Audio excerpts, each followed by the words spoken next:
week, we read Parshas Chukas. Parshas Chukas, like so many of the Parshiot, takes us through a series of very defining and yet very seemingly disparate episodes for the Bnei Yisrael. First, we encounter the paradigmatic chok for which the Parsha is named, the Paraduma. We then learn of the death of Miriam. We then learn about the episode where Moshe hits the rock and learns that he won't be able to enter into Eretz Yisrael. We learn about the death of Aaron. We learn about Bnei Yisrael complaining again and Hashem sending the serpents. And then all of this culminates in the battles between Sichon and Og. These vignettes within the Parsha are poignant, and each within their own right could merit a lot of study and deep interpretation. Yet, when we look to the Parsha, we notice something interesting.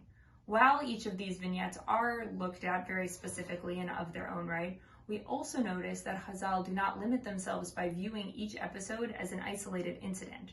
Rather, we see that they seek to contextualize them all within a broader tapestry, teaching broader lessons and telling a bigger story. Rashi, quoting the Gemara in Moed Katan, explains the juxtaposition of the Para Aduma to Miriam's death by explaining that just like a Karban can atone for the sins of a generation, so too can the death of a tzaddik. To explain the connection between the death of Miriam and the episode of Moshe hitting the rock, Rashi quotes the Gemara in Tainus. We learn that the rock dried up after Miriam's death because the merit of the water was there because of Miriam's connection to water. The Zohar traces her connection to when she was overlooking Moshe in the river, and we learn that the Midrash Rabbah connects it to her leading the singing at Kriyas Yamsuf. This pattern of connecting stories, of forming one united narrative, of looking at the Torah as a coordinated tapestry, is part and parcel of how we study Torah.